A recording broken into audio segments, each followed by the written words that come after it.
Hi, good evening all of you. तो आज हम लोग देखेंगे सर्कल। ठीक है, क्लास 10th का एक चैप्टर है सर्कल विड्थ से संबंधित क्षेत्रफल। ठीक है, एरियाज रिलेटेड टू सर्कल। ठीक है, तो इसके बारे में देखेंगे ये विड्थ है क्या और विड्थ कैसा होता है। ठीक है, और हम लोग के ठीक है जीवन में, दैनिक जीवन में इसका उपयोग किस किस रूप में वृत्त का करते हैं जो हमें पता नहीं है, बट वृत्ताकार होता है, वृत्त के आकार का होता है, तो उसी सब के बारे में जानेंगे। ठीक है, जितने भी आप देख रहे हैं राउंड है, एक गोल सा सर्कल बना हुआ है, जिस प्रकार से ये एक सर्कल है। ठीक है, तो ये एक वृत्त हुआ। जैसे कि आप जानते हैं रोटियां एक वृत्त की तरह है, चक्का गाड़ी का चक्का हो, ठीक है, या ठेल बैल गाड़ी का चक्का हो, या कोई भी चक्का हो, ठीक है, तो वो क्या है, वृत्ताकार का है। ठीक है, या पापड़ हो, ठीक है, पापड़ का जो हो वह है, चूड़ी हो, रिंग हो, ये सब जैसे महिलाएं लोग हाथ में चूड़ियां जो पहनती है वो सब एक वृत्त आकार की है। ठीक है, सर्कल है, एक राउंड है। ठीक है, तो इसमें हम लोग एक ये वृत्त का परिमाप और क्षेत्रफल देखेंगे इस चैप्टर में। ठीक है, इस चैप्टर में वृत्त का परिमाप और क्षेत्रफल। तो देखिए, अगर एक ये वृत्त है, वृत्त के एक बिंदु से चलना स्टार्ट करेंगे और इस प्रकार से चलते हुए फिर पुनः उसी स्थान पर पहुंच जाएंगे, तो हमें एक पूरे चक्कर लगा, तो यह वृत्त का परिमाप कहलाएगा, परिमिति कहलाएगा। जब एक चक्कर पूरा लग जाएगा तो ये क्या कहलाएगा, परिमिति कहलाएगा। ठीक है, और इस एरिया का पूरा का क्षेत्रफल निकालेंगे, पूरा का जो है, तो यही हमें क्या कहलाएगा, वृत्त का क्षेत्रफल। ये पूरे क्षेत्र का क्षेत्रफल निकालेंगे तो यानी वृत्त का क्षेत्रफल कहलाएगा। और एक चक्कर जो लगाएंगे बाहर से, तो ये क्या होगा, वृत्त के ऊपर, सर्कल के ऊपर से जो चक्कर लगाएंगे तो क्या होगा, जैसे कि एक साइकिल का चक्का हो, तो एक बार में जो चक्का घूमा, ठीक है, एक चक्कर में जो चक्के द्वारा तय की गई दूरी, वृत्त का क्या होगा, परिमिति कहिए, ठीक है, या परिधि कहिए, ठीक है, या परिमाप कहिए, कुछ भी कहिए, ये सब एक ही होता है। तो ये अब वृत्त समझ में है। अब देखिए, एक वृत्त के अनुदिश, ठीक है, एक वृत्त के अनुदिश यानी जो हम चल रहे हैं, तो जिस दिशा में चल रहे हैं वह चलते फिर वहीं जिस स्थान पर चले, ठीक है, और फिर पुनः वहीं पहुंच गए, तो वह जो एक बार हम मेरे द्वारा जो चला गया, दूरी जो तय किया गया, वह वृत्त का परिमाप कहलाएगा। चलने में तय की गई दूरी को वृत्त का परिमाप या परिधि, ठीक है, सर्कमफेरेंस कहा जाता है। ठीक है, उसको क्या कहते हैं, परिमाप या परिधि कहते हैं, वृत्त की परिधि तथा व्यास। अब देखिए, व्यास यानी एक सर्कल है, इसके बीचों बीच जो एक लाइन खींच दी है, ठीक है, तो यहां इसके बीच में कहीं केंद्र होगा, सेंटर होगा, तो यह केंद्र की मिलाने वाली रेखा जो हो गया, तो ये रेखा यानी सपोज दैट ये मानिए ए और ये है बी, तो ए बी रेखा जो हुआ, ये क्या हुआ, वृत्त की व्यास, ये वृत्त का क्या हुआ, व्यास हुआ।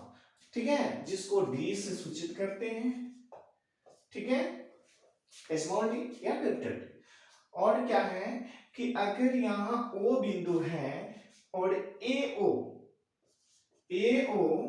के बीच की दूरी जो हुआ, ये वृत्त की त्रिज्या कहलाएगा।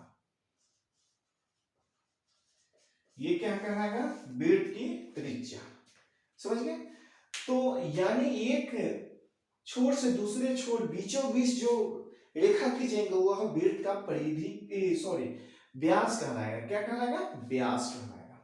तो अब देखिए कि व्यास का अनुपात किसका किसका, परिधि तथा व्यास का अनुपात, यानी परिधि बटा दो, सॉरी, परिधि बटा व्यास इक्वल क्या होगा, एक जो है अनु अचर, ठीक है, अचर होता है यानी कांस्टेंट, इस अक्षर को हम क्या करते हैं, यूनानी अक्षर पाई से व्यक्त करते हैं। इसी अक्षर को क्या करते हैं, पाई कहते हैं। तो आप लोग बहुत सुने हैं कि पाई, पाई होता क्या है। तो वो पाई जो है एक लेटर है, एक अक्षर है जो यूनानी अक्षर पाई से व्यक्त करते हैं, अर्थात परिधि बटा व्यास बराबर पाई।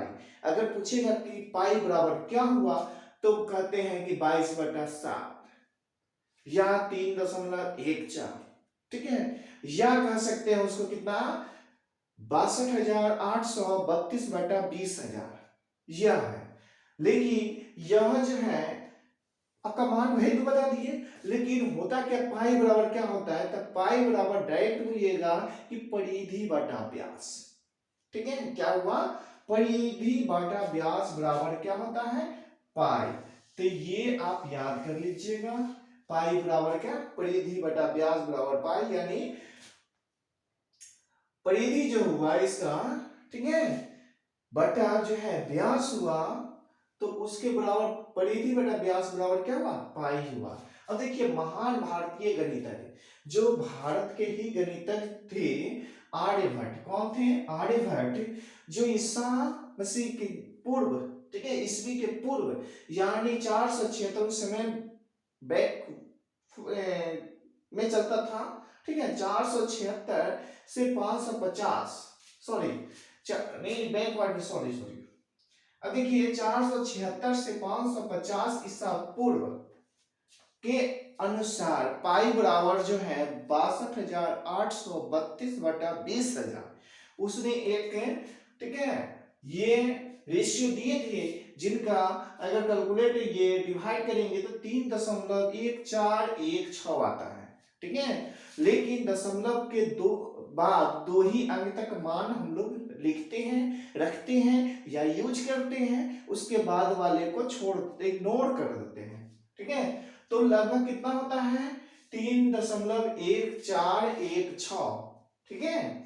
अब देखिए, परंतु व्यवहारिक कार्यों के लिए जो हम लोग कार्य करेंगे, मैथ बनाएंगे या कुछ और ऐसे ड्राइंग, जैसे कि हो गया कहीं हमें एंगल सेट करना है, ठीक है, या उस प्रकार से जो है एस्टिमेटरी बनाकर या कुछ उस टाइप का जो है प्रकार का हम लोग, जैसे कि कुछ काम वगैरह जो है करते हैं, तो वो इक्वेशन की क्या होता है, उसी में जो है ये सेट किया जाता है। तो वो सब पाई का वैल्यू कितना होता है, उसी अनुमान से वो सब माप कर कटिंग करके वो डिजाइन बनाते हैं, ठीक है। तो इस प्रकार से वो बनता है। बट हम लोग यहाँ मैथ में देखेंगे कि व्यवहारिक कार्यों के लिए हम प्रायः पाई बराबर 22/7 लेते हैं या 3.14 लेते हैं, ठीक है।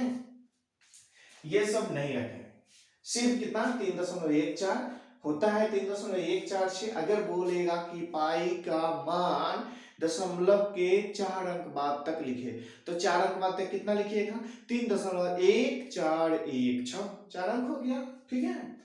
अब देखिए, तो कुछ हम लोग को फार्मूला जो है, कुछ फार्मूला देखेंगे, ठीक है। ये फार्मूला है, तो ये देखेंगे वृत्त का क्षेत्रफल क्या होता है, पाई आर स्क्वायर, वृत्त का क्षेत्रफल पाई आर स्क्वायर। अब देखिए जब पाई आर स्क्वायर हुआ तो ये सब मिटाते हैं, ठीक है, जिससे कि आपको अच्छे से समझ में आवे, ठीक है। देखिए ये क्या है कि ये वृत्त है, ये क्या है, वृत्त है। तो इसका क्षेत्रफल क्या हुआ, ये पूरा एरिया का क्षेत्रफल जो यहां लिखे थे, तो इसका पूरा एरिया का क्षेत्रफल कितना हुआ, क्या हुआ, पाई आर स्क्वायर। ये क्या हुआ, क्षेत्रफल हुआ, समझ गए, ये पूरा था। अब देखिए जब इसको आधा कर देंगे, अर्धवृत्त यानी आधा काट कर हटा देंगे और आधे का, तो इसका क्या होगा, तो इसका भी आधा हो जाएगा 2, तो इसी को 1/2 पाई आर स्क्वायर आधा किए, यानी पाई आर स्क्वायर में 2 से भाग कर दिए तो आधा हो गया, तो 1/2 पाई आर स्क्वायर। तो अर्धवृत्त का क्षेत्रफल क्या होगा, 1/2 पाई आर स्क्वायर। अब देखिए वृत्त का चतुर्थांश, अब इसमें आधा तो किए, बट अब इसका 4 भाग निकालना है, ठीक है। यानी एक रोटी को 4 टुकड़े में तोड़िएगा तो 4 भाग हो जाएगा, तो जस्ट उसी प्रकार से ये वृत्त है, वृत्त को 4 भाग करेंगे तो एक भाग को चतुर्थांश कहते हैं। क्या कहते हैं? चतुर्थांश कहते हैं, क्वाड्रेंट ऑफ ए सर्कल। ठीक है, तो इसका क्षेत्रफल क्या होगा? जब 4 भाग करेंगे तो 1/4 हो जाएगा, पाई आर स्क्वायर। समझ गए? जब आधा होगा था तो 1/2, और जब 4 भाग होगा तो 1/4।